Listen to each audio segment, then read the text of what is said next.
مرغی سے کام نہیں چلے گا، میں نے ہنس کر کہا، اور اس کے جواب میں غلام ہنسنے کو تھا کہ میں نے فوراً ہاتھ سے روک دیا۔ آپ ایسا کرو کہ پورٹر سے کہو کہ ٹریک کے خاتمے پر ہم سب کو فی بندہ 50 روپے زیادہ دے گا بکرے کے لیے۔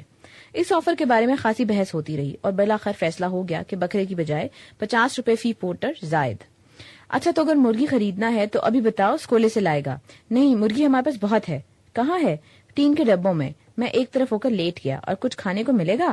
ابھی ملے گا، کریکر کے ساتھ سارڈین مچھلی ملے گا، پنیر ملے گا، بسکٹ ملے گا اور چائے ملے گا، اور اس سے پہلے سوپ ملے گا۔ ہمیں سب کچھ ملا اور آبشار کا ٹھنڈا پانی ملا، اور ایک پھیلاؤ میں ایک بڑی وسعت میں جو سرد ہوا تھی وہ سانس لینے کے لیے ملی۔ صرف کبھی کبھی ہم اس پگڈنڈی کو مڑ کر دیکھتے تھے جس پر ہم چلتے ہوئے اسکولے سے آئے تھے، اور یہاں سے آخری کھیت دکھائی دیتا تھا، اور ہم سہم جاتے تھے کہ ہم آخری آبادی سے نکل آئے ہیں اور آگے ویرانہ ہے۔ آگے چونکہ پیدل سفر کا پہلا دن تھا، اس لیے ہر شخص فکر مند تھا کہ پتہ نہیں وہ آج کیسا چلے گا، لیکن ابھی تک صورتحال خاصی حوصلہ افزا تھی، لیکن ابھی تو ابتدائے عشق تھی۔ تھکے ہوئے بدن کو چونکہ آرام ملا تھا، خوراک ملی تھی، اس لیے اب چال میں روانی نہیں آ رہی تھی۔ پورٹر حضرات ایک ایک کر کے ہم سے آگے نکل گئے، کبھی نظر آتے کبھی غائب ہو جاتے، بالآخر کہیں پہاڑوں کے اندر گئے اور گم ہو گئے۔ بلتی پورٹرز کا طریقہ کار مجھے پسند نہیں آیا تھا۔ میرا خیال تھا کہ ہم سب ایک ٹیم کی طرح سفر کریں گے، راستے میں جو بھی مصیبت آئے گی، مشکل مقام آئیں گے، ان میں وہ ہمارے مددگار ثابت ہوں گے۔ میں ان کی ذاتی زندگی اور خاندان کے بارے میں جانوں گا، اور ہر شام ہم دوستی کریں گے، داستانیں کہیں گے، یہ پہاڑ کون سا ہے، یہ وادی کس کو جاتی ہے، آپ کن کن مہمات کے ساتھ جا چکے ہیں، کون سے کوہ پیما کو جانتے ہیں، پورٹر کی زندگی میں خوشی کب آتی ہے اور غمی کو کیسے سہارا جاتا ہے۔ لیکن یہ میرا خیال تھا، بلتی پورٹر آپ کے ساتھ زیادہ فرینڈلی نہیں ہوتا۔ وہ صبح سویرے اپنا بوجھ اٹھاتا ہے اور منزلیں مارتا اس مقام پر پہنچ جاتا ہے جہاں اس کے خیال کے مطابق رات بسر ہوگی۔ اسے کچھ پرواہ نہیں کہ آپ اس مقام پر پہنچتے ہیں یا نہیں، یہ اس کی ذمہ داری نہیں ہے۔ آپ بے شک راستے میں ٹانگ توڑوا کر بیٹھ جائیں، بیمار ہو جائیں یا نڈھال ہو کر بے ہوش ہو جائیں، اس نے اگر پایو پہنچنا ہے تو وہ پایو پہنچ کر ہی دم لے گا۔ شاید یہ بڑی مہموں کا رویہ ہے جس میں سینکڑوں پورٹرز ہوتے ہیں اور ٹیم ممبران کے ساتھ زیادہ میل ملاپ نہیں کرتے، اس لیے ان کی عادت بن گئی ہے کہ صاحب لوگوں سے دور دور رہا جائے۔ میں نے پہلی مرتبہ دھیان راستے کی طرف کیا اور میں یقین نہ کر سکا کہ سامنے ایک سیدھی چٹان تھی، آسمان سے سرگوشیاں کرتی ہوئی، اور اس پر ایک آسمانی سیڑھی والا پرپیچ راستہ تھا، اور مجھے اس بات کا یقین نہ آتا تھا کہ اس راستے پر کوئی ذی ہوش انسان چڑھ سکتا ہے۔ اگر میں چٹان کے درمیان میں معلق عامر کو نہ دیکھ لیتا، وہ پتہ نہیں وہاں کیسے پہنچ گیا، اور اگر وہ وہاں پہنچ گیا تو وہاں پہنچنا میری مجبوری بھی تھی۔ جب میں اس آسمانی سیڑھی کے قدموں میں گیا تو چند لمحے رک کر اپنے آپ کو خوب کوسا، خوب سنائی کہ اور کرو ٹریکنگ، اور جاؤ کنکوڈیا، اور پھر ایک چوئنگم منہ میں ڈال کر اور چند گہرے سانس لے کر چڑھنا شروع کر دیا۔ یہ راستہ اتنا مشکل نہ تھا جتنا دور سے دکھائی دیتا تھا، البتہ چڑھائی اتنی زیادہ تھی کہ بعض اوقات لگتا تھا کہ آپ کے بوٹ کا اگلا حصہ آپ کی ناک کو آ لگے گا۔ یہاں برالڈو بھی قریب آ چکا تھا اور اس راستے کے عین نیچے خاصا شور کرتا تھا۔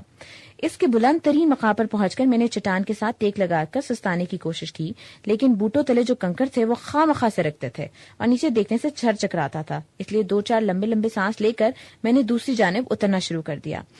اور یہاں چڑھائی سے بھی زیادہ احتیاط کی ضرورت تھی۔ راستے کے کنارے پر چھوٹے چھوٹے پتھر رکھے ہوئے تھے، یہ بتانے کے لیے کہ ان کے آگے کچھ نہیں اور ان کے نیچے بہت کچھ ہے، یعنی برالڈو کے سر پٹختے پانی۔ اس مقام پر مجھے یکدم احساس ہوا جیسے میرے عین پیچھے میرے رکسیک میں یا تو اوپر سے کوئی بھاری شے گری ہے۔ میں نے مڑ کر دیکھا تو ہر قسم کے پسینے آ گئے۔ بلند راستے کے عین کنارے پر میرے دونوں کیمرے ویڈیو اور سٹل گرے ہوئے تھے اور ابھی آہستہ آہستہ سرکنے کے عمل میں تھے۔ جتنی دیر میں مجھے یہ احساس ہوا کہ یہ کیا ہوا ہے، دونوں کیمرے عین کنارے پر پہنچ کر رک چکے تھے، کیونکہ کنارہ ذرا سا بلند تھا۔ کیا اپنے پسینے پہلے پونچھوں یا جھک کر احتیاط سے کیمرے پہلے قابو کروں؟ میں نے پسینہ پہنچا، پھر جھک کر آرام سے کیمرے کو یوں پکڑا جیسے ہنزا میں چکور کے بچوں کو پکڑتے ہیں، انہیں الٹ پلٹ کر کے دیکھا اور اطمینان کا ایک گہرا سانس لیا کہ ٹوٹ پھوٹ کے بظاہر کوئی آثار نہ تھے۔ یہ سانس گہرا اس لیے بھی تھا کہ ویڈیو کیمرے کی صرف جزوی ادائیگی ہوئی تھی، بقیہ ادھار چل رہا تھا، اور کیمرہ اگر برالڈو میں ڈوب جاتا تو ادھار پھر بھی اس کی سطح پر تیرتا رہتا۔ اسکولے سے کوروفون 4 گھنٹے کی مسافت۔ کوروفون کا دوسرا نام پڑی ون ہے، آسان تقریباً ہموار واک ہے۔ کوروفون میں ایک آرمی کیمپ ہے جو بیافو گلیشیر کے دہانے پر واقع ہے۔ کوروفون یا پڑی ون تقریباً 3150 میٹر کی بلندی پر ہے اور ہریاول اور گلابوں کی بھرمار ہے۔ واہ، ہریاول اور گلابوں کی بھرمار ہے اور بیافو گلیشیئر بھی ہے، تو اور کیا چاہیے۔ میں ابھی انہی سوچوں میں تھا کہ وہ چٹانی سلسلہ ختم ہو گیا جس پر میں چلتا آ رہا تھا۔ میرے عین نیچے ایک نہایت ہی شوریلا دریا بائیں ہاتھ کے برفوش پہاڑوں میں سے نکلتا آ رہا تھا اور دائیں ہاتھ پر دریائے برالڈو میں جا کر شامل ہو رہا تھا۔ ایک راستہ نیچے اس کے کنارے تک اترتا تھا اور وہاں اس دریا پر کچھ لکڑیاں اور شہتیر وغیرہ جوڑ کر ایک پل بنانے کی کوشش کی گئی تھی۔ جہاں میں کھڑا تھا وہاں سے تو اس پل کو عبور کرنا صریحاً خودکشی لگتی تھی۔ دریا کے پانی اتنے تند اور بلند لہروں والے تھے کہ اس کے اوپر یہ پل ایک تنکے کی طرح لرزتا تھا۔ میں نیچے اترنے لگا، دریا کا شور بلند ہونے لگا۔ بہتر یہی تھا کہ چند منٹ کے لیے جان کو ہتھیلی پر رکھ لیجیے، کیونکہ پچھلے کئی منٹ سے شاہد صاحب پل کے عین درمیان میں کھڑے تھے۔ شاید انہوں نے چلتے چلتے نیچے دیکھ لیا تھا اور اب پانی کے بہاؤ نے ان کو مسحور کر رکھا تھا اور ان کی ٹانگیں جواب دے گئی تھیں۔ پل کے تختے چند ایک کیلوں کی مدد سے جوڑ دیے گئے تھے اور ان کے درمیان میں اتنے بڑے بڑے خلا تھے کہ آپ کو انہیں پھلانگنا پڑتا تھا۔ اگر پھلانگتے ہوئے نیچے دریا کی جانب دیکھیں گے تو بس وہیں کھڑے رہ جائیں گے اور پھر کسی کی مدد سے ہی حرکت میں آئیں گے۔ چودھری صاحب کن حالوں میں ہیں؟ اوپر سے ڈاکٹر صاحب اور میاں صاحب چلے آ رہے تھے۔ برے حالوں میں ہے خان صاحب، کیا ہوا؟ پل ملاحظہ کیجئے۔ ڈاکٹر صاحب نے پل ملاحظہ کیا اور کہنے لگے، اگر آپ پورٹرز کا کہنا مان لیتے اور اگر ایک عدد بکرا ساتھ لے آتے تو اس وقت اس بکرے پر سوار ہو کر آپ بآسانی یہ پل صراط عبور کر جاتے۔ ویسے دیکھا جائے تو یہ پل صراط سے قدرے چوڑا ہے۔ آئیں چوئی صاحب، یہ کہہ کر ڈاکٹر صاحب چہل قدمی کرتے ہوئے پل کے پار چلے گئے۔ آپ کا کیا خیال ہے میاں صاحب؟ میاں صاحب نے ایک طویل سرد آہ بھری اور اس آہ کے زور پر پل پار کر گئے۔ اب لیڈر کے پاس اس کے سوا کوئی چارہ نہ تھا کہ وہ قوم کے نقش قدم پر چلتا چلا جائے۔ چنانچہ ہم نے بھی وہ پل پار کیا۔ کیسے کیا اس کی ہوش نہیں، ہوش میں ہوتے تو پل پار کیسے کرتے؟ پل کے اس پار ایک جھونپڑا تھا اور یہ جھونپڑا ایک ایسے میدان کے کنارے پر واقع تھا جس کی وسعت حیرت انگیز تھی۔ پس منظر میں مانگو گسار کی برفیلی سفیدیاں تھیں۔ یہ ہمارے گمان میں بھی نہ تھا کہ قراقرم کے دل میں اتنا ہموار اور تاحد نظر میدان ہوگا جس میں آپ بے شک چگان کھیلیں، اور یہ عین ممکن ہے کہ کسی زمانے میں یہاں اس میدان میں پولو کھیلا جاتا ہوگا، کیونکہ بلتی کو اگر کیٹو کی چوٹی پر بھی 2-4 میٹر ہموار جگہ مل جائے تو وہ اس آس پاس کا نظارہ کرنے کی بجائے پولو کھیلے گا۔ ہر کوئی جانتا ہے کہ پولو بلتی زبان کا لفظ ہے جس کے معنی گیند کے ہیں۔ ہم سب تھوڑی دیر کے لیے جھونپڑے کے قریب رکے۔ پل کا رکھوالا ہمارا منتظر تھا۔ یہ پل گورنمنٹ کا ہے؟ کون سی گورنمنٹ کا صاحب؟ ادھر تو گورنمنٹ نہیں آتا، یہ تو ٹھیکیدار صاحب کا ہے۔ جتنا آمدنی ہوگا اس سے اسکولے میں اسکول بنائے گا۔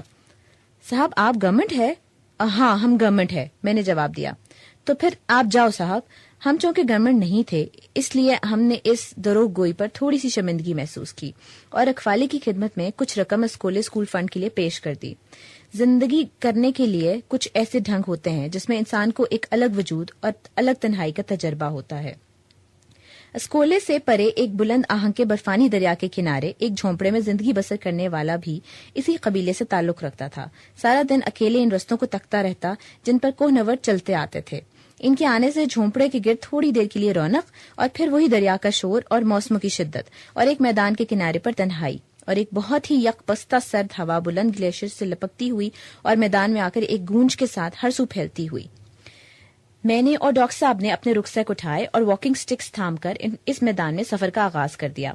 میں نے رائن ہولڈ میسنز کی کتاب K2 ماؤنٹین آف ماؤنٹینز میں اس میدان کی ایک تصویر دیکھی تھی جس میں میسنز ایک دلکش ٹانگوں اور بدن والی خاتون ارسلا گریتھر کو اپنی کمر پر اٹھائے چلا آ رہا تھا۔ ارسلا اس مہم کی ڈاکٹر تھی جسے میسنز کے K2 کی جانب لے جا رہا تھا۔ اسکولے سے صرف 2 گھنٹے کی مسافت پر ارسلا بیبلی کے ٹخلے میں موچ آ گئی۔ چنانچہ میسنز نے مناسب مرہم پٹی کے بعد اس خوبصورت سرخ جیکٹ اور نیلی ٹائٹ جین والے بوجھ کو اٹھایا اور اس میدان کو عبور کر کے اسے اسکولے چھوڑایا۔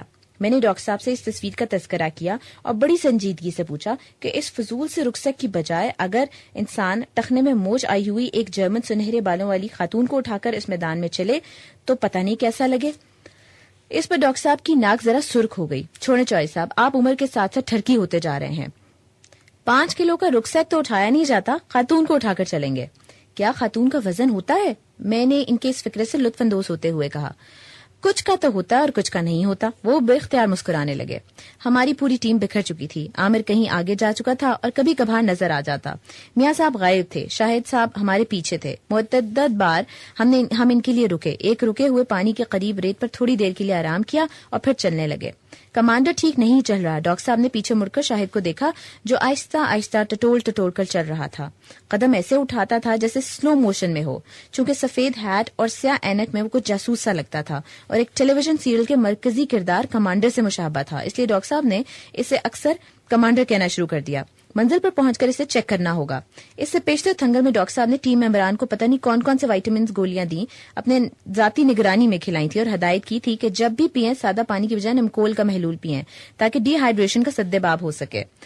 پہاڑوں میں دن کے وقت اکثر دھوپ اتنی تیز اور صاف ہوتی ہے کہ ٹریکرز پسینے سے نہا جاتے ہیں اور آہستہ آہستہ ان کے بدن میں نمکیات اور پانی کی کمی ہو جاتی ہے جو خطرناک بھی ہو سکتی ہے. اس کا بہترین علاج یہی ہے کہ پانی میں نمکول یا عام نمک ملا کر پیتے رہیں. میدان کی ہموار ریت دھیرے دھیرے ختم ہو رہی تھی اور اب چھوٹے چھوٹے ریتیلے ٹیلے اوپر نیچے آنے لگے. مجھے محسوس ہوا کہ میں تھک رہا ہوں. مجھ میں ہمت کم ہو رہی ہے. آرام کرنے کے لیے سٹاپ زیادہ ہو رہے ہیں. سانس میں تھوڑی سی دقت ہو رہی ہے. ایک جگہ واکنگ سٹک ریت میں گاڑ کر رخسار کو تانے لگا تو ڈاکٹر صاحب نے روک دیا. نہیں, ہمت کریں اور چلتے رہیں. میں پھر قدم گھسیٹنے لگا. تھکاوٹ مجھے مغلوب کرنے کی کوشش کر رہی تھی. چوئی صاحب, آپ کو جبران نام کیسا لگتا ہے؟ میری تمام تر توجہ گہرے سانس لینے اور قدم اٹھانے میں تھی, اس لیے میں نے حیرت سے ڈاکٹر صاحب کی طرف دیکھا اور ان کے چہرے پر جو سنجیدگی تھی اور جو ٹھہراؤ تھا اس نے مجھے مزید حیران کیا. جبران؟ آپ کیوں پوچھ رہے ہیں؟ بس یوں ہی خلیل جبران ذہن میں آتا ہے, اس لیے اچھا لگتا ہے. آپ نے خلیل جبران کو پڑھا ہے؟ ایک زمانے میں اس کا لکھا ہوا ایک ایک لفظ پڑھا تھا. کیسا لگا تھا؟ اس زمانے میں اس نے تباہ کر دیا تھا. اور اس زمانے میں؟ خان صاحب, آپ نے خلیل جبران کے بارے میں نہیں پوچھا تھا, جبران نام کے بارے میں پوچھا تھا. ہاں, میں اپنے بیٹے کا نام رکھنا چاہتا ہوں. ماشاءاللہ, میں اندر سے دل سے خوش ہوا. آپ نے بتایا ہی نہیں کہ آپ کا ایک بیٹا بھی ہے. ڈاکٹر صاحب کی ناک پھر خوشی سے سرخ ہو گئی. ہاں ماشاءاللہ, 4 ہفتے کا ہے. تو پھر اس کا نام جبران نہیں رکھا؟ نہیں, اس نام میں سختی تھی. میں نے اس کا نام رحمان رکھا ہے. چوئی صاحب, آپ جانتے ہیں کہ میرا بیٹا معصوم ہے. سبھی بچے معصوم ہوتے ہیں. نہیں, میرا بیٹا ذرا زیادہ معصوم ہے اور رہے گا, اور قیامت کے روز وہ میری اور اپنی ماں کی بخشش کا سبب بنے گا. میں نے ڈاکٹر صاحب کی طرف دیکھا. وہ کہیں اور تھے. میں کیا سوال کروں, میں کیا پوچھوں؟ لیکن تھوڑی دیر کے بعد تیز ہوا کے ساتھ ڈاکٹر صاحب کی مدھم آواز بھی آنے لگی. چوئی صاحب, کمال ہے, کسی نے مجھے میرے بیٹے کی مبارکباد ہی نہ دی. میں لیبر روم سے باہر آنے والی نرسوں کے منہ دیکھتا رہا اور وہ سر جھکائے چلی گئیں. میرے رشتے دار منہ لپیٹ کر رونے لگے, مجھ سے افسوس کرنے لگے. بس پھر میں نہ رہ سکا. چوئی صاحب, میں نے شاؤٹ کیا کہ بند کرو یہ رونا دھونا. اللہ تعالیٰ نے مجھے بیٹے سے نوازا ہے, ایسا بیٹا جو ہم سب کی بخشش کا سبب بنے گا, جو پیغمبروں کی طرح معصوم ہے. مجھے مبارکباد دو. اور پھر میں نے اپنے گھر کے دروازے پر یہ لکھوا لیا تاکہ محلے والے یہ جان سکیں کہ ڈاکٹر عمر کے گھر پہلا بیٹا پیدا ہوا ہے. کیا ہوا جو وہ منگولائڈ ہے, دوسرے بچوں کی طرح نارمل نہیں ہے؟ میرا بیٹا تو ہے. چوئی صاحب, لاہور واپسی پر آپ دیکھیے گا, بہت ہینڈسم ہے میرا بیٹا. یقیناً ہوگا. مجھے معلوم تھا کہ مجھے کچھ کہنا نہیں ہے, صرف سننا ہے, اس لیے خاموشی سے سنتا رہا. اور پھر میں صرف دوسروں کے رد عمل سے دکھی ہوا تھا. ایک عجیب سا ڈپریشن تھا. میں کہیں نکل جانا چاہتا تھا, اس اداس ماحول سے الگ ہونا چاہتا تھا. اور پھر trekking trip to Concordia, doctor volunteer, اخبار میں آپ کا اشتہار نظر آیا. تارڑ صاحب, آپ بالکل درست وقت پر آئے ہیں. مجھے ساتھ لانے کا بہت بہت شکریہ. آج کی شب ہم نے کوروفون میں کیمپ کرنا تھا. بیافو گلیشیر کے دہانے پر ہریاول اور گلابوں کی بھرمار. لیکن یہ ہے کہاں, کتنی دور ہے؟ ہمیں بتایا گیا تھا کہ جہاں یہ میدان اختتام کو پہنچے گا وہ سامنے جو بلند پہاڑ ہیں ان کے دامن میں کوروفون ہے. میری تھکاوٹ اب ناقابل برداشت ہوتی جا رہی تھی. اگر ڈاکٹر صاحب میری دیکھ بھال میں مصروف نہ ہوتے تو میں کب کا رکسیک سرہانے رکھ کر خواب خرگوش کے مزے لوٹ رہا ہوتا.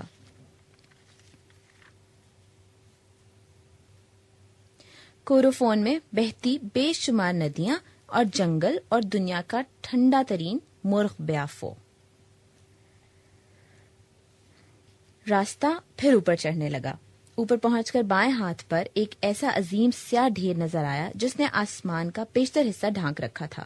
ریت پتھروں اور سنگریزوں کا ایک احرام, جیسے کوئی شے زندہ ہو, لیکن پتہ نہ چلتا تھا کہ اس کا سر پاؤں کہاں ہے.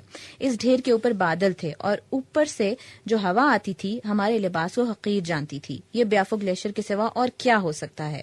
اور یہیں سے چھوٹی چھوٹی نیلگوں ندیوں کا اور تالابوں کا ایک سلسلہ شروع ہو جاتا تھا.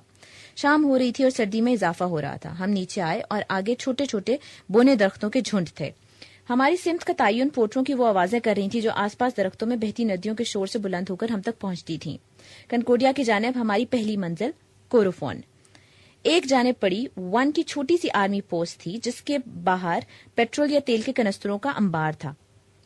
آس پاس اسی برس لگائے گئے سفیدے کے چند درخت تھے اور ان میں نیلی پیکا پہنے ایک باریش نوجوان کھڑا ہماری طرف دیکھ رہا تھا. پوسٹ کے سامنے جگہ خالی تھی اور وہاں ندی اور جھاڑی کے برابر میں ہمارے پورٹر سامان ان لوڈ کر رہے تھے. صرف ایک قباحت تھی. اس سارے منظر اور میرے درمیان ایک خودسر اور شوریلی ندی بہ رہی تھی. اس ندی کے پار آرمی پوسٹ تھی اور ہماری کیمپنگ سائٹ تھی. ڈاکٹر صاحب کب کے اسے عبور کر کے جا چکے تھے. مجھے بہرحال دوسری جانب جانا تھا. میں نے ندی کے دوسرے کنارے پر ٹہلتے لا تعلق قسم کے 2 پورٹرز کو آواز دے کر بلایا.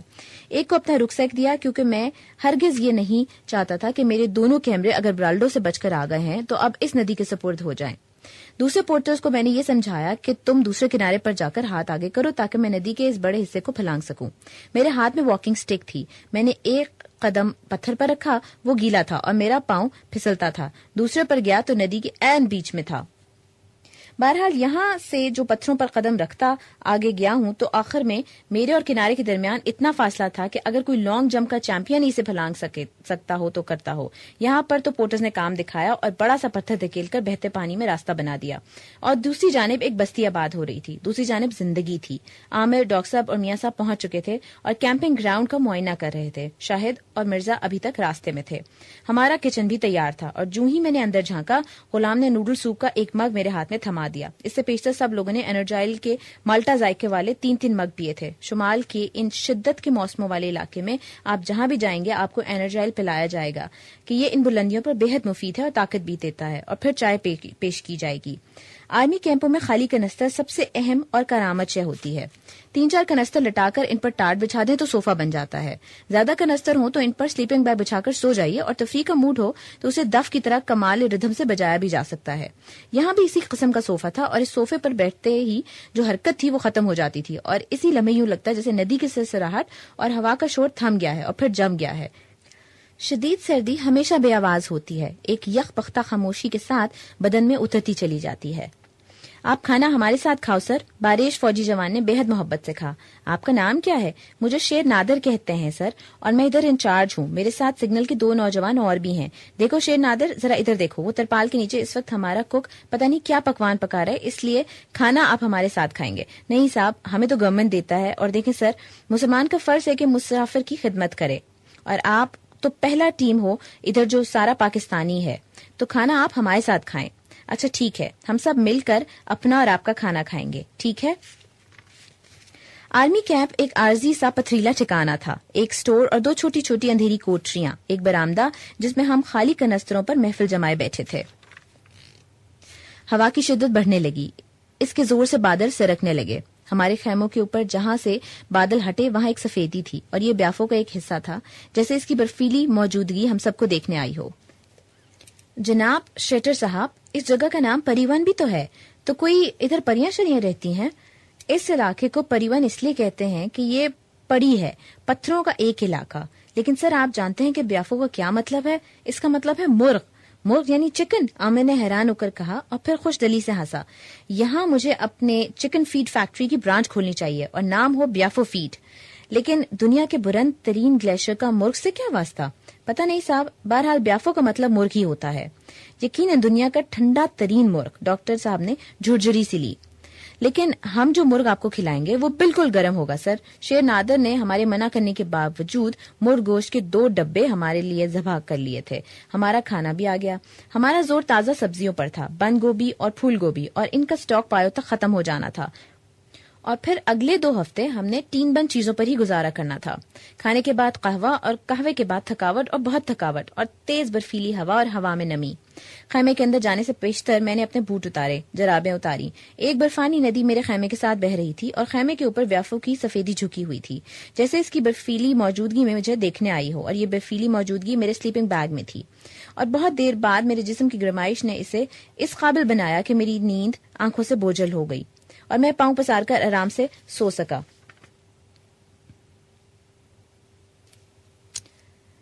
ندی کا صاف پانی تصویر لے رہا ہو اور بڑا سفید پتھر. میں نے ہاتھ سلیپنگ بیگ سے باہر نکالا تو وہ خیمے کے پردے سے ٹکرایا اور پردہ بھیگا ہوا تھا. بلکہ پورا خیمہ زمین کے ساتھ ساتھ کم از کم 6 انچ تک گیلا ہو چکا تھا۔ میرے ذاتی سامان کی وہ اشیاء جو میں نے خیمے کے کونوں میں اور پاکٹ میں سنبھال کر رکھی تھیں، ان پر بھی بارش کا اثر ہو چکا تھا۔ میں نے خیمے کے پردے سے سر باہر نکال کر دیکھا تو کوروفون کی کیمپنگ گراؤنڈ بھی تربتر تھی، اور میرے خیمے کے گرد جو پانی جمع تھا اس میں میرے بوٹ مزے سے گیلے ہو رہے تھے۔ میں نے ہراساں ہو کر انہیں تسموں سے پکڑا اور گھسیٹ کر خیمے کے اندر کر لیا، جیسے کسی شرارتی بچے کو باہر سے گھر میں گھسیٹتے ہوں۔ لیکن حماقت تو میری تھی، مجھے پچھلی شب بوٹ اتار کر کھلی فضا میں نہیں چھوڑنے چاہیے تھے۔ کیمپنگ کی زندگی کے آداب میں یہ بھی شامل ہے کہ آپ رات کو کوئی شے باہر نہ چھوڑیں، کیونکہ رات کو بارش ہو سکتی ہے، اور رات کو بارش ہوئی۔ میں نے وقت دیکھا تو صرف 5:15 بجے تھے۔ میں غڑاپ سے پھر سے سلیپنگ بیگ میں گھس گیا اور اونگنے کی کوشش کرنے لگا۔ کچھ وقت گزرا اور پھر نیم بیداری کے عالم میں مجھے مرغ کی آواز سنائی دی۔ مرغ کی اذان یعنی بیافو کی اذان؟ واہ کیا بات ہے، یہاں تو گلیشیئر میں بھی اذانیں دیتے ہیں۔ دوبارہ مرغ کی آواز سنائی دی تو میں نے سوچا کہ یہ کیسے ہو سکتا ہے کہ گلیشیئر اذان دینے لگے۔ میں نے اپنے آپ کو سلیپنگ بیگ کی آگوش سے آزاد کیا اور سر باہر نکال کر دیکھا، یہ کوروفون میں مرغ کہاں سے آ گیا؟ بعد میں معلوم ہوا کہ شیر نادر کا پالتو مرغ ہے جو بیافو گلیشیئر کو اپنا حریف سمجھتا ہے اور اس کی جانب منہ کر کے صبح سویرے ککڑو کو شروع ہو جاتا ہے۔ ناشتہ دم دلیے کا تھا اور بہت قوت اور گرمی دینے والا تھا۔ شاہد صاحب ایک عرصے کے بعد بستر سے اٹھنے والے کسی مریض کی طرح کیمپنگ گراؤنڈ میں ہولے سے ٹہل رہے تھے۔ دھوپ نکل آئی تھی اور میرے بوٹ سوکھ رہے تھے۔ ہر کام عجلت کے بغیر ہو رہا تھا، اطمینان سے، سکون سے، جیسے آج سفر کا دن نہیں ہے، اس لیے کہ ہماری قسمت کا فیصلہ شاہد صاحب کی حالت کے مطابق ہونا تھا۔ پورے 9 بجے ڈاکٹر صاحب نے انہیں کسی حد تک سفر کے قابل قرار دے دیا۔ ہم سب نے خوشی کے نعرے لگائے اور شور مچا کر اس خوشگوار اطلاع کا استقبال کیا۔ بڑے سفید پتھر یعنی کوروفون کے ارد گرد سے پوٹر اٹھنے لگے۔ کچن کی نیل ترپار کے رستے ڈھیلے کر کے اسے سمیٹا جانے لگا۔ کوچ کا نقارہ بچ چکا تھا۔ چند لمحوں کے اندر اندر کوروفون سب کے لیے غیر اہم ہو گیا۔ نظریں اگلی منزل پر تھیں۔ میاں صاحب نے سب کی خدمت میں نمکول کا ایک گلاس پیش کیا۔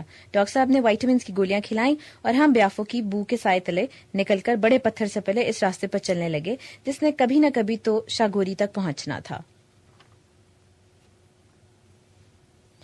مور سیاں جی اتریں گے پار۔ ایک لاطینی محاورہ ہے کہ کو پہما ہمیشہ آزاد رہتا ہے، اس لیے کہ پہاڑی راستوں کی خصلت میں شامل ہے کہ وہ ہموار ہو کر نہیں چلتے بلکہ ایک سیڑھی کی طرح آسمان کو اٹھتے ہیں اور پھر نیچے جاتے ہیں، پھر بلند ہوتے ہیں اور پھر نیچے اترتے ہیں، اور یہ راستے ہمیشہ ایک شخص کے لیے ہوتے ہیں، ایک کوہنورد کے لیے۔ ان راستوں پر آپ شانہ بشانہ کسی دوست کے ہمراہ گپ لگاتے ہوئے نہیں چل سکتے، وہ بمشکل آپ کے ایک پاؤں کو سہارتے ہیں۔ دوسرے شخص کے لیے جگہ کہاں سے آئے؟ اس لیے کوہنورد سر جھکائے اکیلا چلتا ہے، اور چونکہ اکیلا ہوتا ہے اس لیے آزاد ہوتا ہے۔ وہ تھکاوٹ میں ہو، پسینے میں بھیگ رہا ہو یا پیاس سے نڈھال ہو، اکیلا ہوتا ہے۔ اسے اپنے فیصلے خود کرنے ہیں۔ کیا کھائی کے اوپر اس راستے پر چلا جا سکتا ہے یا نہیں؟ کیا اس خوبصورت گلیشیئر کے اندر دراڑیں تو پاشیدہ نہیں؟ تمام فیصلے وہ خود کرتا ہے، سر جھکا کر چلتا جاتا ہے، سوچ میں رہتا ہے اور آزاد ہوتا ہے۔ اور آج ٹریک کا پہلا دن تھا جب تمام جزیرے الگ الگ ہو گئے تھے۔ ہر جزیرہ اپنے آپ میں مگن، سر جھکائے سانس لینے کی مشقت میں راستے پر نظریں جمائے بے حد غور سے چلتا ہوا۔ تھنگل سے کوروفون ایک نیا تجربہ تھا۔ ہر شخص ہلکے پھلکے موڈ میں تھا کہ ہو کتنی زبردست چڑھائی ہے، اوئے ہوئے ذرا ادھر سے جھانکو، دریائے برالڈو بالکل نیچے ہے، اور پاؤں پھسل جائے تو توبہ توبہ۔ یار میرے سر میں بھی ہلکا ہلکا درد ہو رہا ہے، کہیں یہ بلندی کا اثر تو نہیں؟ یہ سارے خدشے جذبات، خوشگوار جذبات کا رنگ لیے ہوئے تھے، لیکن اب دوسرے روز کوروفون سے آگے معاملات سنجیدہ ہو رہے تھے۔ کوئی کسی سے راستے کی خطرناکی اور چلنے کی اذیت کا تذکرہ نہیں کرتا تھا، بس سر جھکائے چلتے جاتے تھے۔ ہر کوئی جان چکا تھا کہ خطرناکی اور مشقت ایک ایسی حقیقت ہے جو اب ہماری ٹیم کی ممبر بن چکی ہے اور ان کا ساتھ ہی رہے گا۔ لیکن ایک خدشہ برقرار تھا۔ ہم کنکوڈیا پہنچ جانے کے بارے میں بے حد بے یقین ہو رہے تھے۔ خالد کی رخصتی، شاہد کی بیماری، بلندی کے مضر اثرات کے خدشات، سردی کی متوقع شدت اور بالتور گلیشیئر پر سفر ہم سب کے ذہنوں میں بھوتوں کی طرح ناشتے تھے اور رخصت نہیں ہوتے تھے۔ اس کے علاوہ ہمیں راستے میں کنکوڈیا سے واپس آتا ہوا جو بھی ٹریکر ملا اس کا برا حال تھا، اور وہ ہمیں رحم آمیز نظروں سے دیکھتا ہوا اسکولی کی جانب چلا جاتا۔ رپورٹ یہی آ رہی تھی کہ کنکوڈیا میں موسم بے حد خراب ہے، تمام چوٹیاں بادلوں میں رپوش ہیں اور روزانہ بارش یا برف باری ہوتی ہے۔ اوپر سے برے موسم کی رپورٹ آتی تو پوٹروں میں بھی بے چینی پھیل جاتی اور وہ واپس جانے کے بہانے تلاش کرنے لگتے۔ لیکن آج موسم بے حد مددگار تھا. آسمان پر کہیں کہیں بادل تھے جو تیز دھوپ کے بعد ہمیں سائے میں لے جاتے. یہ کیسی عجیب بات ہے کہ اس راستے پر ٹریکرز کو سن اسٹروک بھی ہو جاتا ہے. بلندی کی گرمی میں اذیت ناک شدت ہوتی ہے. میں دیکھ رہا تھا کہ جس پہاڑی سلسلے میں ہم چل رہے تھے وہ ختم ہونے کو ہے اور بائیں جانب 2-3 نالے برآمد ہو کر برالڈو میں شامل ہو رہے ہیں. ان میں سے تقریباً برالڈو کے سائز کا ہی تھا اور اس کا شور بلند ہو رہا تھا. مجھے معلوم تھا کہ اگلے موڑ پر اس کا شور زیادہ بلند ہوگا اور وہ یکدم میرے سامنے آئے گا اور وہی ہو گیا. کہیں اندر سے کوہستانی گھاٹیوں میں سے ایک وسیع مٹیالہ دریا آ رہا تھا اور میرے نیچے سے گزر کر دائیں جانب برالڈو کی گزرگاہ میں شامل ہو رہا تھا. یہ دریائے ڈومردو تھا اور پہلی نظر میں مجھے یہی لگا کہ دریا پر پل نہیں ہے. دوسری نظر میں نے دیکھا کہ نیچے ایک راستہ جا رہا ہے, دریا کے کنارے تک پہنچتا ہے اور وہاں ہمارے کچھ ٹیم ممبر کھڑے ہیں. وہ نظر نہیں آ رہے, ان کی جیکٹس یا سویٹرز نظر آ رہے ہیں اور دریا کے عین اوپر کوئی چھوٹی سی ڈبیا نما شے حرکت کر رہی ہے اور میرے دیکھتے دیکھتے وہ دوسری جانب چلی گئی. یہ جھولا تھا, کنکوڈیا کے راستے کا ایک مشہور اور اہم سنگ میل. اس دریائے بے مہار کو اسی جھولے میں بیٹھ کر عبور کیا جاتا ہے. میں نیچے اترنے لگا. اترتے ہوئے دریا کا شور زیادہ ہوتا تھا اور نزدیک ہوتا تھا اور اس حساب سے جھولے کا حجم بھی بڑھتا چلا جاتا تھا. میں جب نیچے پہنچا ہوں تو ہمارے درمیان تمام پوٹرز اور سامان دوسری جانب منتقل ہو چکا تھا. اس کنارے پر شاہد اور ڈاکٹر صاحب ہماری باری کا انتظار کر رہے تھے اور غلام محمد دریا کے شور سے بلند آواز میں بولنے کی کوشش کر رہا تھا. خالی جھولا واپس آیا تو غلام نے آگے بڑھ کر مجھے اس میں فٹ کرنے کی کوشش کی. اور جھولا ہی تھا کیا, ہمارے ہاں پھلوں کی پیٹیاں نہیں ہوتی, دیودار کی ہلکی اور کھوکھلی لکڑی سے بنی ہوئی, ان کی ٹوٹی ہوئی پھٹیوں سے جوڑی ہوئی ایک نشست اور اسے 4 رستوں سے جکڑ کر گراری کے ساتھ باندھ دیا گیا تھا. اگر میں نے 2-3 پورٹرز کو باحفاظت پار اترتے نہ دیکھا ہوتا تو میں کبھی اس شے پر سواری نہ کرتا. 10-12 کلومیٹرز اوپر پہاڑ پر چڑھ جاتا, پھر مارو مار کرتا ہوا واپس آ جاتا, لیکن ان پھٹوں پر نہ بیٹھتا جو بیٹھنے پر ہر مرتبہ کڑکڑ کرتے ہیں. میں نے 2-3 بار اچک کر بیٹھنے کی کوشش کی, لیکن جھولا تو ہر مرتبہ جھلاوری اور بالآخر میں تھوڑا سا اٹک گیا اور میرے اٹکتے ہی غلام کا نعرہ اور ادھر سے رسی کھینچا جانے لگا اور اس کے ساتھ میری روح بھی کھینچی جانے لگی. نیچے دیکھا تو یوں لگا جیسے جھولا ایک ناتواں رسے سے لٹک نہیں رہا بلکہ دریا میں گر چکا ہے اور بہتا چلا جا رہا ہے. ہر طرف گھمن گھیریاں تھیں. دریا کا بہاؤ اس طرح کی دھار کی طرح تیز اور پرشور تھا. مورے سیاں جی اتریں گے پار, ندیاں دھیرے بہو. لیکن یہ ندیاں دھیرے بہنے والی تھی ہی نہیں. بے شک سیاں جی کی روح قفس سے انصری سے پرواز کر جائے. جھولا دوسرے کنارے پر پہنچ چکا تھا. ہماری مہم کا سامان پتھروں پر پڑا تھا اور پورٹرز سستا رہے تھے اور جو صاحبان ادھر آ چکے تھے وہ اتنے خوش تھے جیسے کنکوڈیا پہنچ گئے ہوں. شاہد اور ڈاکٹر صاحب بھی جھولتے ہوئے آ گئے. ہماری معلومات کے مطابق جھولے کے فوراً بعد ایک اور نالا عبور کرنا پڑتا تھا اور وہاں پل یا جھولا وغیرہ نہیں تھے. آپ اس کے تیز پانیوں میں واکنگ سٹکس کے ذریعے سے واک کر کے اور رسے کی مدد سے اترتے تھے اور پار کرتے تھے. لیکن آج ہم خوش قسمت ٹھہرے تھے کہ نالے میں پانی کم تھا. شاید بلندیوں پر موسم کی خرابی کی وجہ سے برف کم پگھل رہی تھی. ہم اس میں ابھرے ہوئے پتھروں پر قدم رکھتے ہوئے آسانی سے دوسری طرف چلے گئے. نیلی جھاڑیوں والے میدان میں دنیا کی خوبصورت ترین لڑکی سے ملاقات. ایک بار پھر ہم برالڈو کی وادی میں تھے اور ایک میدان میں تھے. دریا کے ساتھ ایک ریتیلا میدان تھا جس میں چھوٹی چھوٹی نیلاہٹ والی جھاڑیاں اور نیلا آسمان اور پہاڑوں پر تھوڑی تھوڑی برف. اور میدان میں ایک راستہ دور تک جہاں تک آپ دیکھ سکیں. یہ راستہ ایسا نہ تھا جو نظر نہ آ سکے. اس کا تعین جا بجا راستہ خچروں کی لد سے ہوتا تھا. جھولے کے بعد اس ریتیلے اور نیلے جھاڑیوں والے وسیع رقبے پر ہم مزے سے چل رہے تھے. نہ دریا کے اوپر کوئی معلق راستہ تھا نہ چڑھائی تھی, بس ہموار زمین تھی اور ہم اس تند دریا کو جھولے پر عبور کر کے آئے تھے. اس میدان میں شاید ٹائمنگ ایسی ہوئی تھی کہ ہر 2-4 منٹ کے بعد سامنے سے کوئی نہ کوئی ٹریکر یا ٹیم آتی ہوئی نظر آتی تھی. سامنے سے کچھ اور کو پیما چلے آ رہے تھے اور پھر ان کے پورٹر چلے آ رہے تھے جو بہت بڑی تعداد میں تھے. یہ ایک فرانسیسی ٹیم تھی جو صرف ایک مقصد کے لیے اس علاقے میں آئی تھی کہ کوہ نوردوں اور ٹریکروں اور فوجیوں کا بکھرا ہوا کوڑا کرکٹ اٹھائے اور پیک کر کے سکردو لے جائے تاکہ ان حسین خطوں کا جمالیاتی ذوق خراب نہ ہو, ان کی خوبصورتی ہمیشہ کے لیے قائم رہے. خطے ہمارے ہیں لیکن ان کے حسن کا خیال غیر ملکیوں کو زیادہ ہے. ایک تو ان کافروں کی باتیں سمجھ میں نہیں آتی. السلام علیکم طاہر صاحب, آپ یہاں کیا کر رہے ہیں؟ ایک ٹریکر نیلی پی کیپ, سیاہ بنیان اور نیلی جین میں ملبوس پہلے تو میرے قریب سے گزر گیا, پھر بھاگتا ہوا واپس آ گیا. میرا نام بگز بنی ہے. یہ کیسا نام ہے؟ سر یہاں مختلف گائیڈز کے نام پڑ گئے ہیں. لٹل کریم کا تو آپ نے سنا ہی ہوگا. اسی طرح ایک بگ کریم ہے. ایک اور گائیڈ ہے جو لٹل بنی کہلاتا ہے اور مجھے بگ بنی کہتے ہیں. میں نے بگ بنی کے مختصر اور چھریرے بدن کو غور سے دیکھا. اگر تم بگ بنی ہو تو وہ لٹل پتہ نہیں کتنا لٹل ہوگا. وہ بہت لٹل ہے سر. سر میں ادھر سے چلا آ رہا تھا اور میں نے آپ کو دیکھا. آگے نکل کے آپ پھر یکدم میں نے آپ کو پہچان لیا. سر مجھے کوئی خدمت بتائیں جناب, کوئی خدمت. آپ کب تک سکردو پہنچ جائیں گے؟ 2 دن میں سر. اگر میں آپ کو ایک خط دوں تو کیا آپ سکردو جا کر پوسٹ کر دیں گے؟ سر آپ کہیں گے تو لاہور جا کر آپ کے گھر دے آؤں گا. لکھیں سر. میں نے فوراً اپنا رکسیک کندھے سے اتارا, اس کی پاکٹ میں سے سادہ کاغذ اور مارکر نکالا اور پھر آلتی پالتی مار کر بیٹھ گیا. بھائی یہاں سے گھر والوں کو کیا لکھوں؟ بگ بنی گائیڈ ادھر سے آ رہا تھا اور میں نے سوچا کہ اس کے ہاتھ تم سب کو ایک چٹھی بھیج دوں. ہم پایو کی جانب جا رہے ہیں. ہر ایک کہہ رہا ہے کہ موسم بہت خراب ہے, سردی بہت ہے. بہرحال جہاں تک جا سکا جاؤں گا. قراقرم کے کسی راستے پر درائے برالڈو کے کنارے. مستنصر. اس دوران شاہد صاحب بھی احتیاط سے آہستہ آہستہ قدم دھرتے ہوئے آ گئے. مجھے دیکھ کر سینئر پر ہاتھ رکھا اور رک گئے. مائی لیڈر خیریت ہے؟ میں نے بگ بنی کا تعارف کرایا اور خط کے بارے میں بتایا. شاہد صاحب نے بھی اپنا رکسیک اتارا اور مجھ سے کاغذ مانگ کر خط لکھنے لگے, بلکہ لکھنے کی تیاری کرنے لگے. پھر اپنا ہیٹ کھجا کر بولے, مائی لیڈر آج تاریخ کیا ہے؟ پتہ نہیں. اور خط میں کیا لکھیں؟ پتہ نہیں. آپ کیسے لیڈر ہیں کہ آپ کو کچھ پتہ ہی نہیں؟ اسی لیے تو میں لیڈر ہوں, کیونکہ مجھے کچھ پتہ ہی نہیں. بگ بنی مسکراتا رہا اور پھر ہم دونوں کے خط اپنے تھیلے میں رکھ کر اس لیڈی ٹورسٹ کے پاس چلا گیا جو ہم سے کچھ فاصلے پر کھڑی اس کا انتظار کر رہی تھی. شکریہ بگ بنی, کیونکہ وہ دونوں خط لاہور پہنچ گئے. سفر پھر شروع ہو گیا.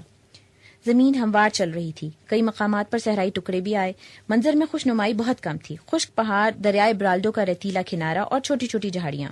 دوپہر کے وقت ہم ایک ہموار ریتیلے علاقے میں پہنچے. چٹانوں کے عین نیچے سرخ اور نیلے پیلے کیمپ نصب تھے اور لگتا تھا کہ یہاں لوگ شب بسر نہیں کرتے, باقاعدہ چند روز کے لیے قیام کرتے ہیں. کچھ غیر ملکیوں سے سلام دعا ہوئی اور ہم آگے بڑھ گئے. ایک نیلے خیمے کے اندر چند مقامی لوگ اپنے درمیان میں پلاؤ کا ایک دیگچا رکھے اس پر جھکے ہوئے تھے. جتنی دیر میں اس کے کھلے دروازے کے سامنے سے گزرا اتنی دیر میں ان میں سے ایک کو میں نے نور حیات کی شکل کا سمجھا. وہ فوراً باہر آ گیا اور وہ نور حیات ہی تھا. صاحب آپ ادھر کیسے آ گئے؟ وہ سخت حیرانی میں مبتلا تھا. میری اور اس کی پہلی ملاقات راولپنڈی کے ڈینیز ہوٹل میں ہوئی تھی جب وہ کرنل مبشر کے ہمراہ جان سمولچ کے 2 نارتھ پلر مہم کے ساتھ جا رہا تھا. دوسری بار ہنزا میں مل گیا اور ابھی 2 روز پیشتر اسکولے کی طرف وادی برالڈو میں سفر کرتے ہوئے مجھے نور حیات یاد آیا تھا. کس طرح وہ ایک پیاسے کرنل مبشر کے لیے برالڈو گورج میں اتر کر پانی لے آیا تھا, اور یہ کیسا اتفاق ہے کہ وہ مجھے ایک خیمے میں جھانکنے سے مل جاتا ہے. میں نے اسے اپنی مہم کے بارے میں بتایا. تم کھانا کھا لو, ہم بھی لنچ کے لیے یہیں رک رہے ہیں. نہیں, آپ کے لیے کھانا میں لاتا ہوں. اس نے بہت اصرار کیا. یہ اچھا نہیں لگے گا کہ تقریباً 30 لوگوں میں سے صرف میں آپ کے ساتھ کھانا کھا لوں. غلام نے لنچ کے لیے روٹیاں کوروفون میں ہی پکا لی تھیں اور انہیں جب شہد اور اچار کے ساتھ کھایا گیا تو یقیناً سب کو سواد آ گیا. روٹی سے پیشتر سوپ, اور وہ بھی چینی سوپ, اور پھر گرم کافی. باردومل میں آلودگی کے آثار بہت نمایاں تھے. دریا کے ساتھ اس ریتیلے علاقے میں جا بجا خالی ڈبے, پلاسٹک کی بوتلیں, لفافے, جلی ہوئی لکڑیاں اور ایسی چیزیں نظر آ رہی تھیں جو حضرت انسان کی لاپرواہی اور کور ذوقی کا ثبوت دیتی ہیں. نور حیات اپنے خیمے کے پاس ٹین کے ڈبے کوٹ رہا تھا. میں کوشش کر رہا ہوں کہ باردومل میں جتنے ٹین کے ڈبے ہیں انہیں کوٹ کر اپنے ساتھ لے جاؤں اور سکردو پہنچ کر ڈلیور کر دوں. میں جس ٹیم کے ساتھ ہوں اس نے اپنے سفر اور قیام کے دوران کاغذ کا ایک پرزہ یا سویٹ کا ایک ریپر بھی ان علاقوں میں نہیں پھینکا. لیکن بہت سارے لوگ بہت لاپرواہ ہیں. آپ آگے جا کر دیکھیے گا کیمپنگ سائٹ کا برا حال ہے. طاہر صاحب, ان علاقوں کو آلودگی سے بچانے کے لیے آپ بھی کچھ کیجیے. ہم ادھر اسلام آباد میں بہت کچھ کر رہے ہیں نور حیات. بین الاقوامی سیمینار کروا رہے ہیں, NGOs کام کر رہی ہیں. ماحولیات کی وزارت الگ ہے جو بہت سوچ بچار کر رہی ہے. ان کے افسران اتنے فکر مند ہیں کہ اکثر بین الاقوامی سیمینارز میں شرکت کرتے رہتے ہیں. ان میں ماحول کو بہتر بنانے کی ایک لہر دوڑ رہی ہے. یہ لہر یہاں تک تو نہیں پہنچی. یہاں تک ماحولیات کے افسران کو دراصل ان علاقوں کا پتہ ہی نہیں ہے کہ یہ کدھر ہیں, ورنہ وہ لہر یہاں تک بھی پہنچ جاتی. آپ مذاق کرتے ہو سر. آج آپ کدھر رات بسر کرے گا صاحب؟ پایو. شام کو پہنچے گا. راستہ زیادہ خطرناک تو نہیں؟ نہیں, زیادہ خطرناک تو نہیں. 1-2 جگہ ہیں جہاں سے کبھی کوئی پورٹرز وغیرہ گر جاتا ہے. راستہ ٹھیک ہے صاحب, چلیں صاحب. غلام رخسک اٹھائے میرا منتظر تھا کیونکہ پورٹر جا چکے تھے اور ٹیم ممبر کھانے کے بعد کی نیم غنودگی میں ذرا جھومتے ہوئے اٹھ رہے تھے. سکم ڈونگنی سوک, یعنی میرا سوکھا ہوا کانٹے میں ایک رات. وہاں بھی ریت تھی. سوکھی چٹانوں کے سائے میں جھاڑیاں تھیں. برالڈو ذرا پرے تھا اور سنائی نہیں دیتا تھا، اور جو ہمارے سفر کا رخ تھا وہاں پہ ایک مرتبہ پھر نیلگو چوٹیوں پر برف دکھائی دیتی تھی، اور اس مقام پر ہم 3 بجے پہنچ گئے۔ پورٹر سامان کندھوں سے اتار کر آرام کر رہے تھے۔